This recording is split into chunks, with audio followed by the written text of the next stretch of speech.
Boa tarde, alunos aqui do Educandário, alunos do meu quarto ano A. Hoje, 28 de setembro de 2020, vamos começar então a nossa aula de língua portuguesa. Quero deixar claro para vocês que nós estaremos utilizando o livro do Ler e Escrever, o livro verde lá que a escola deu, mas muitos dos conteúdos que eu vou estar explicando têm referências ao livro que está aqui, o da professora Branca Alves de Lima, o livro Caminho Suave, Comunicação e Expressão, da terceira série, certo?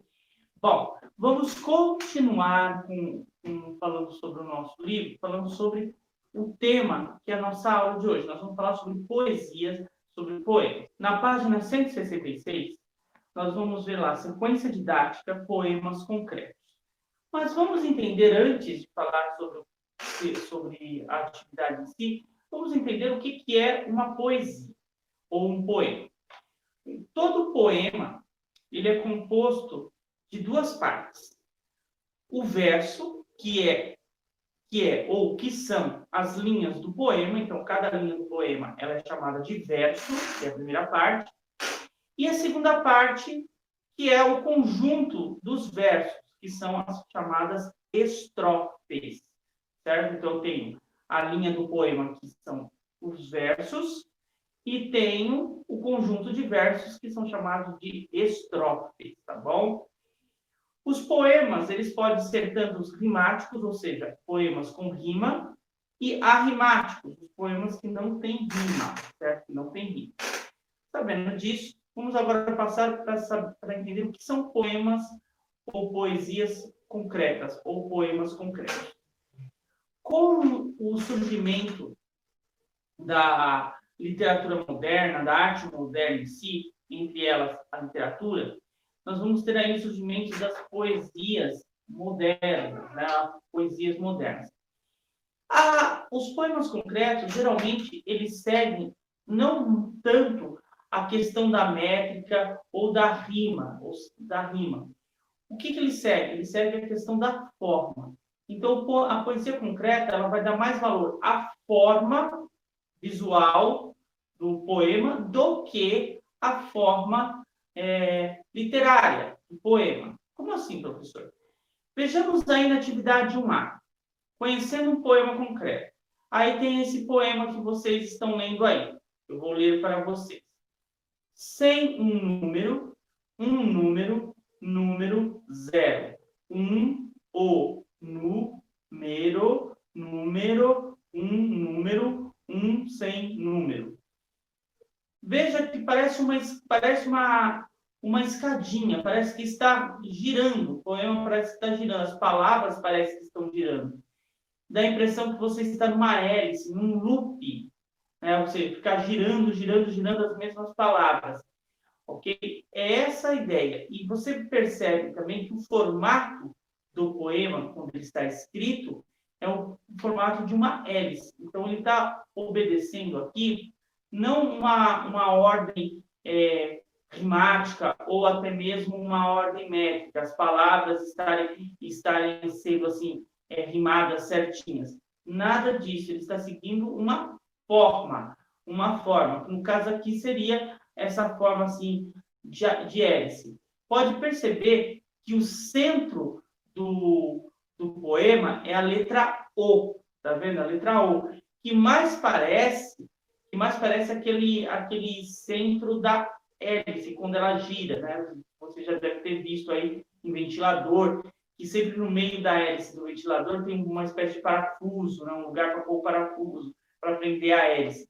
É exatamente aí como esse O que está aí no meio da hélice. Então, lembrando, a poesia concreta, ou os poemas concretos, eles têm por definição ou por característica seria o quê?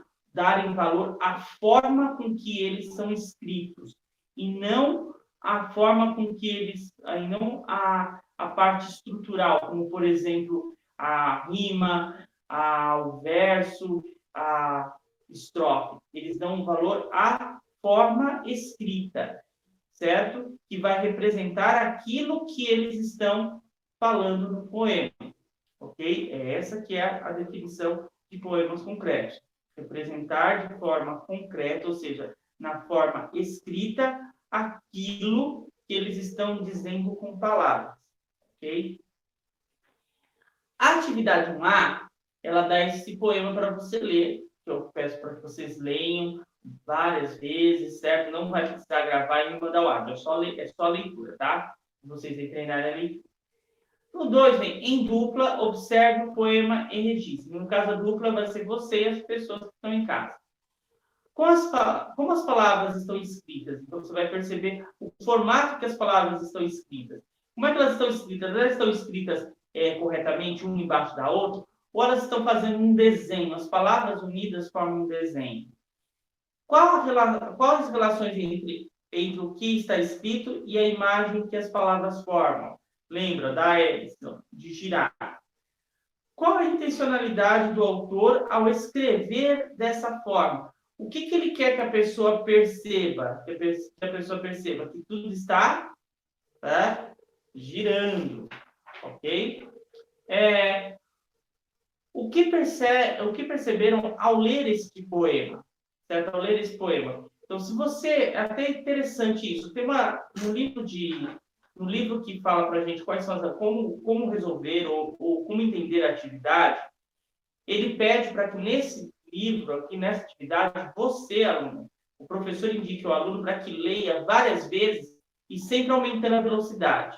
Eu fui fazer isso, né? Porque antes de pedir para vocês, eu mesmo vou fazer. Eu fiz e dá a impressão que tudo fica girando. Então, quando você para de ler assim, que você para por uns minutos, você até fica zonzo, de tanto que dá a impressão de ler as palavras dessa forma. Assim como você lê várias vezes repetidas, parece que você está girando. Parece que está girando como se fosse uma hélice. É bem interessante isso. Tá? Então, a atividade 1A são essas 3 letras para vocês responderem. A atividade 1B, vamos lá. Conhecendo outros poemas concretos. Então, aqui nessa atividade, você vai pesquisar alguns poemas concretos. Eu vou citar o nome de 2 autores para vocês, muito importantes da nossa literatura, que tem poemas concretos. Um deles é o nosso querido Carlos Drummond de Andrade, um grande poeta brasileiro. Outro deles também, embora tenham sobrenomes parecidos, mas não são da mesma família. O Mário de Andrade, também tem alguns poemas dessa obra, e todos os poetas modernistas. Se você procurar lá, escrever lá no Google, poetas modernistas, vão vir várias poesias deles aí, certo? Você pode pesquisar e aqui você achar melhor, certo? Aqui você achar melhor o que você gostar mais, você pode estar escrevendo no seu caderno, certo? E lendo e fazendo o que está pedindo aí, né? Fazer a leitura, certo? Fazer a leitura desses poemas. Eu gostaria muito que, se vocês assim, pesquisassem um poema, quem conseguir achar um poema chamado Cidadezinha Qualquer, viu? O nome do poema é Cidadezinha Qualquer, do poeta Carlos Drummond de Andrade. Procure na internet esse poema. Cidadezinha Qualquer, Carlos Drummond de Andrade. Leia ele, estude ele, treine ele, grave um áudio e me mande, tá bom? Grave um áudio e me mande, tá? Esse e um outro poema também muito interessante também, que também ele é um poema que ele não é um poema concreto, mas ele é um poema que ele dá a ilusão de algo em movimento, que é um poema chamado E Agora, José. Mas eu vou pedir para vocês, olha, quem for atrás, vai atrás desse poema, Cidadezinha Qualquer, Carlos Drummond de Andrade. Leia ele, grave ele e me mande, tá bom? Grave ele e me mande, tá? Vamos lá. Atividade 1C. Aliás, atividade 1B, né, que a gente estava falando. Depois ele vai pedir no número 2, registre o nome do poema pesquisado, certo? o nome do autor, o ano de publicação e as características desse poema, certo? Então, pesquisem aí esse poema, né? Esse poema Cidadezinha Qualquer, eu dou essa dica, né? Tem outros, mas esse Cidadezinha Qualquer, ele é muito interessante. Um outro também, que é muito interessante também, mas eu vou só falar dele no final da aula, porque eu vou recitar ele para vocês verem que poema interessante, também do Carlos Drummond de Andrade. Professor, o senhor gosta muito do Carlos Drummond de Andrade, hein? Gosto muito. E gosto muito dele, do jeito de escrita dele, e até falo para vocês, se vocês puderem, pesquise aí a biografia do Carlos Drummond de Andrade, vocês vão ver por que eu gosto dele, né? Eu gosto da escrita dele. Bom, atividade 1C. Escrevendo um poema concreto. Então, a gente já percebeu lá na atividade 1A como que é a construção dele e como que é um poema concreto. Na atividade 1B, a gente já pesquisou um poema concreto. E agora, nós vamos montar um poema concreto, todos nós juntos, certo? Nós vamos escrever um poema concreto. Para isso, eu gostaria de ver vocês. Vocês escrevendo uma poesia concreta, aquilo que te chama a atenção. Por exemplo, eu vi uma vez um poeta escrever, né? Um poeta não, um aluno escreveu, eu chamo de poeta, porque foi magnífica essa poesia que ele escreveu, que chamava-se O Relógio. Então, O Relógio. Aí começava, O Relógio. Em uma noite, João colocou o relógio para despertar. E o relógio, tic-tac, tic-tac, tic-tac, tic-tac, tic-tac, tic-tac, tic-tac. De repente, trim, certo? Isso é uma poesia concreta. Uma poesia concreta. Então, é um exemplo, né? Um exemplo de poesia concreta. Vocês podem criar outra poesia com outros sons, etc. Criar uma poesia totalmente diferente. A poesia concreta é aquela que eu posso dizer até posso dizer assim, posso estar até cometendo um erro literário, mas é o que a gente percebe. Ela foge do padrão daquela poesia, um verso embaixo do outro, separado em estrofe. Ela vai obedecer a forma, o formato com que você escreveu ou escreve o seu texto. Tá bom? Então, você vai inventar uma poesia concreta, certo? Olha, não precisa se preocupar se você vai acertar ou não. Eu quero ver a criatividade de vocês na atividade 1C. Agora, as atividades 1D e 1E, certo? Elas são atividades que nós vamos estar fazendo na aula da próxima segunda-feira, ok? Que é revisando o poema concreto, que aí eu vou pegar as principais ideias de vocês, certo? Vocês vão me mandar aí as principais ideias de vocês.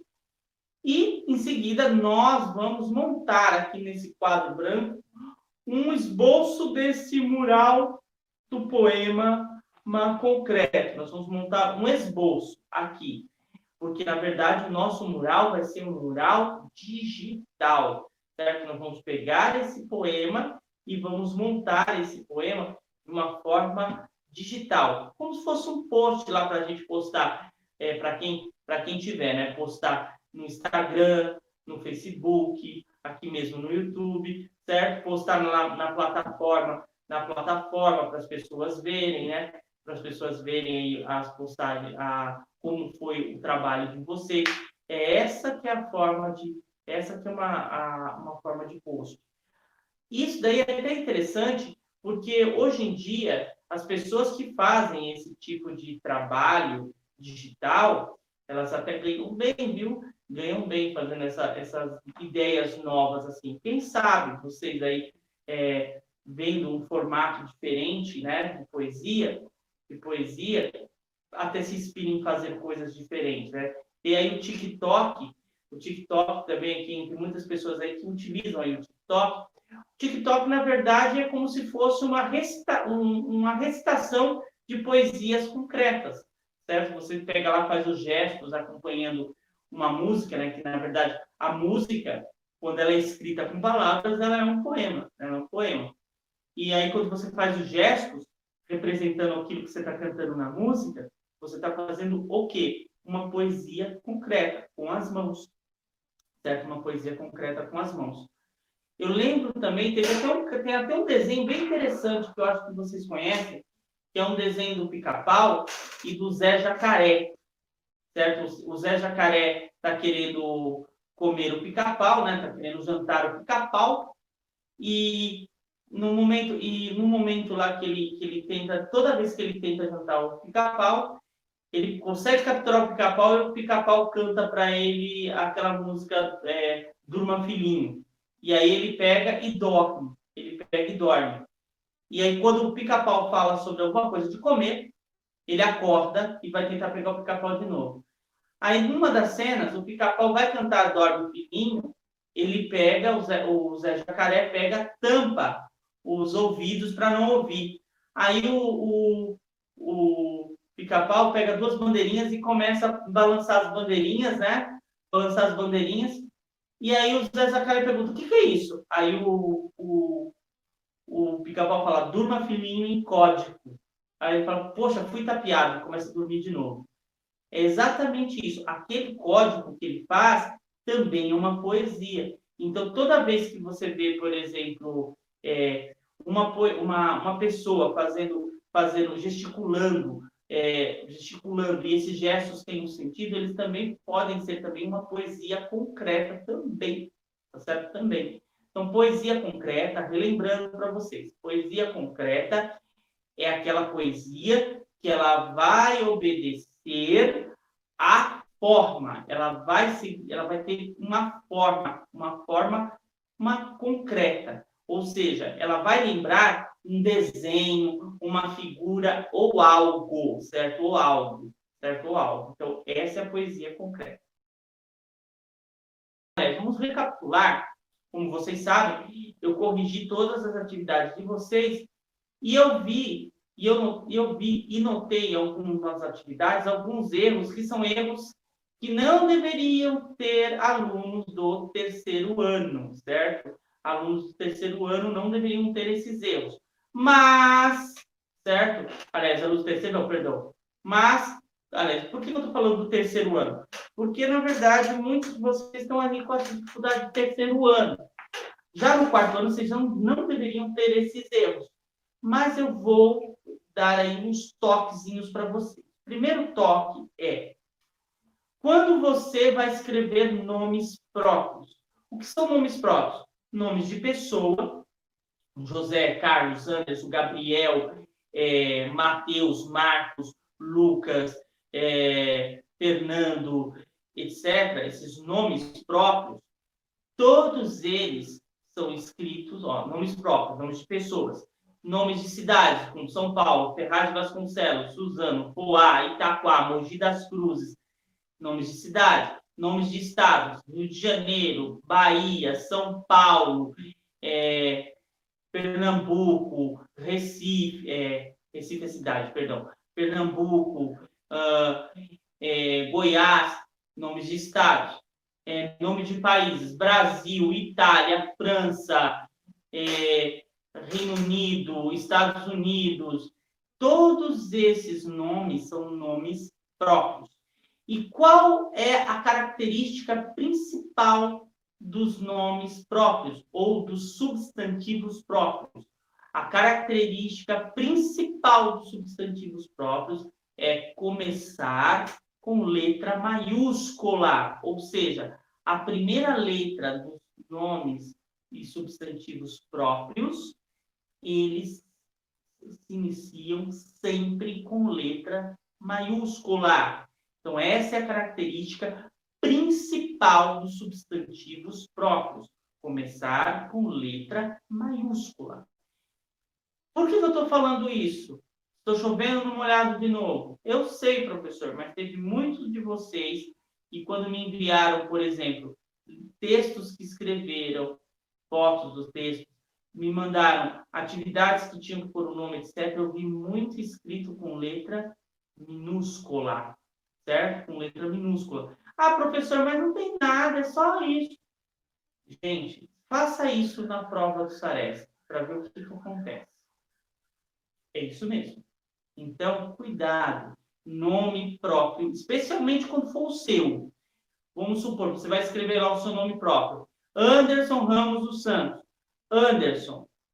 Anderson. Primeira letra, ou seja, o A maiúsculo. Ramos. O R de Ramos maiúsculo. Dos pode ser, como é uma preposição, não precisa ser letra maiúscula. Mas Santos, que é um nome próprio, também com S maiúsculo. Então, Anderson Ramos dos Santos, o A, o R e o S, A de Anderson, R de Ramos e S de Santos, escrevê-los com letra maiúscula. Isso eu estou falando no caso do meu nome, certo? Do meu nome. Ok? E no nome de vocês também vai ter que ser todas as primeiras letras de cada nome maiúscula? Sim, porque é nome próprio. Coloca isso na cabeça. Ano passado, teve uma aluna lá do quinto ano A, que ela, quinto ano A, do meu quinto ano A, que ela quase foi reprovada por isso, viu? Quase foi reprovada por isso. Então, cuidado. Lembrando aí, a característica principal dos nomes próprios é escrever com letra maiúscula. A inicial escreve com letra maiúscula, tá? 2.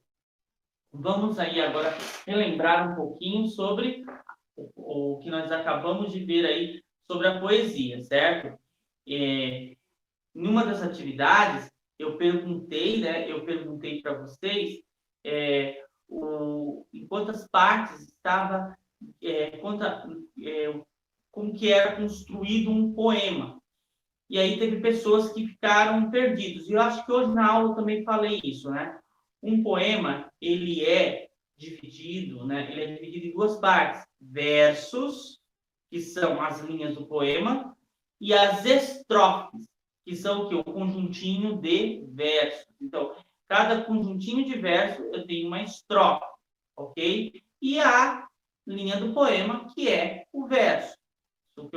Eu falei isso na aula de hoje, inclusive, também. E também algumas coisinhas com os famosos artigos, certos artigos. Quando o artigo, ele na língua portuguesa, ele é muito importante, certo? Ele é muito importante. Por quê? Porque ele vai definir o substantivo, certo? Ele vai definir ou indefinir o substantivo. Por exemplo, quando eu falo assim, um lápis. Estou falando de qualquer tipo de lápis. Um lápis. Ou uma caneta. Um livro. Certo? Um livro. Uma mesa. Uma lousa. Eu estou falando geral. Pode ser qualquer livro, qualquer mesa, qualquer caneta, qualquer lápis, qualquer lousa. Agora, quando eu falo a caneta, eu estou me referindo a uma caneta específica. Certo? Quando eu falo o lápis, eu estou me referindo a um lápis específico. Os artigos um e uma, eles são artigos indefinidos. O que são artigos indefinidos? Aqueles artigos que não especificam o substantivo. Por exemplo, se eu falo uma caneta, eu estou me referindo a qualquer caneta. Agora, se eu falo a caneta, eu estou me referindo a uma caneta específica, certo? Eu me refiro a uma caneta específica.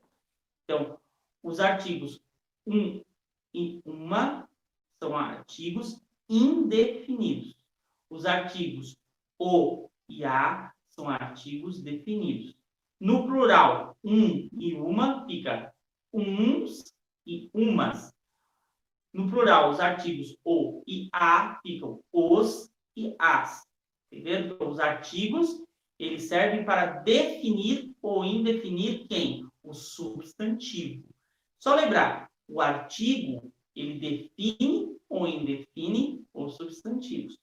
E é muito simples de lembrar, só existem 4 artigos, certo? 4 artigos. 2 artigos que são definidos e 2 artigos indefinidos. Quais são os 2 artigos definidos? O e a. Quais são os 2 artigos indefinidos? Um e uma. Qual que é o plural dos artigos definidos? Os e as. Qual que é o plural dos artigos indefinidos? Uns e umas. Pronto. É isso que você tem que guardar na sua cabecinha aí, certo? Os artigos são esses. Professor, mas tem alguma diferença quando você escreve? Sim, porque quando você escreve, ó, guarda bem na sua cabecinha aí. Vamos aí pensar. Toda vez que eu escrevo, eu estou me comunicando com alguém. A mesma forma, o que eu penso, eu escrevo, certo? Porém, quando você se expressa ou pensa de forma errada, a pessoa vai entender de forma errada, certo? A pessoa vai entender de forma errada. Por isso que às vezes, quando você lê um texto e você não presta atenção na ordem que as palavras estão ali aparecendo, você não compreende o que ele está dizendo. Por exemplo, num problema matemático, se você parar para prestar bem atenção, olha, eu tenho um colega, que hoje ele é doutor em matemática, o senhor Elton de Andrade Viana, grande professor, amigo meu do ensino médio, estudou comigo no ensino médio, o professor Elton. Ele é autor de um artigo científico que fala assim, a matemática e a literatura matemática. O que ele quer dizer com isso? Ele quer dizer o quê? Que, às vezes, um problema matemático, uma questão matemática, ele não chama de problema matemático, ele chama de questão matemática. Mas eu vou chamar aqui de problema. Então, um problema matemático, você consegue resolver, às vezes, ele sem fazer cálculo, apenas interpretando o que está apresentando o problema. Ou seja, você está lendo o problema, a sua interpretação, ou seja, a sua imaginação, a sua cabeça, sem fazer cálculo nenhum. Ah, professor, isso é cálculo mental. Não. Isso é sua interpretação. Você começa a imaginar o problema, perdão. A imaginar a solução do problema, certo? A imaginar a solução do problema. Você está vendo o problema ali e você consegue imaginá-lo, certo? Imaginá-lo. Saber como resolver. Essa é, como estou dizendo para vocês, a interpretação de um problema. Então, muitos dos problemas que às vezes vocês demoram horas fazendo um cálculo, bastaria você saber interpretá-lo bem para entender. A mesma coisa quando se pergunta uma indagação do livro, por exemplo, e que você lê correndo, mas não presta atenção nas palavras, nos significados que as palavras estão ali. Isso também faz muita dificuldade para você interpretar. Por isso que eu digo, quando vocês estavam lá na sala de aula comigo, o que eu pedia para vocês? Quando você falar, professor, não entendi isso aqui, explica para mim. O que eu fazia vocês fazerem? Ler o problema, ler o que estava perguntando várias e várias e várias vezes. Até você prestar atenção no que cada palavra quer dizer para você. É isso que é ler. Ler não é só correr os olhos em cima das palavras, não, saber o que está, e saber os sons das sílabazinhas ali. Ler é entender a relação que cada palavrinha tem. Eu vou dar um exemplo bem interessante aí para vocês, que vocês vão matar o que eu quero dizer isso em uma só palavra. Quer ver? Acho que a maioria de vocês joga ou já jogou Minecraft, certo? Legal. Quando você está jogando Minecraft, lá, não sei se você joga com controle, certo? Ou se você joga só lá com os botões do celular, ou joga pelo computador, que seja por onde você joga, certo? Vocês sabem todas as regrinhas do joguinho, sabe? Todas as regrinhas do joguinho para jogar, ok? Eu não jogo Minecraft, mas eu não sei jogar Minecraft. Até se tiver alguém que sabe jogar, depois me ensina, tá? Mas toda vez que você está jogando Minecraft, você sabe as regras de como conseguir pontos, como conseguir se dar bem no jogo. Concorda? Quem sabe jogar Minecraft sabe disso. Ah, professor, eu não jogo Minecraft, eu jogo LOL. Que seja o jogo que você joga. Você sabe as regras e como conseguir bons pontos, certo? Bons pontos e você vai pôr isso em prática, certo? É exatamente a língua portuguesa. Exatamente.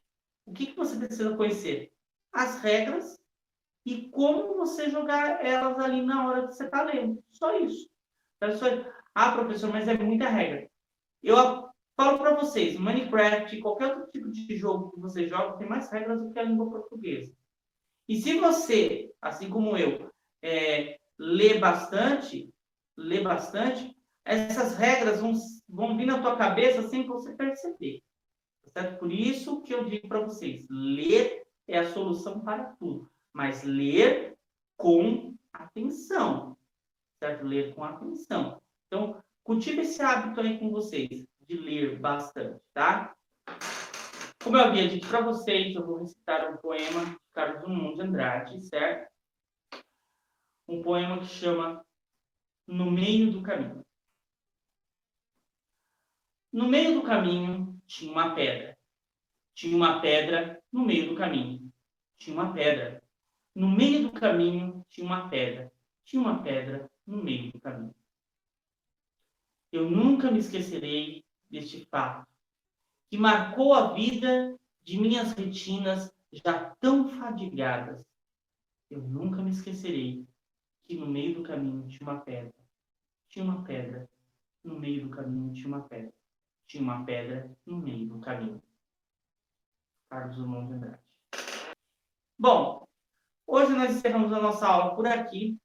Fiquem todos com Deus e até quarta-feira com nossa aula de matemática às 3 horas. Tchau, tchau.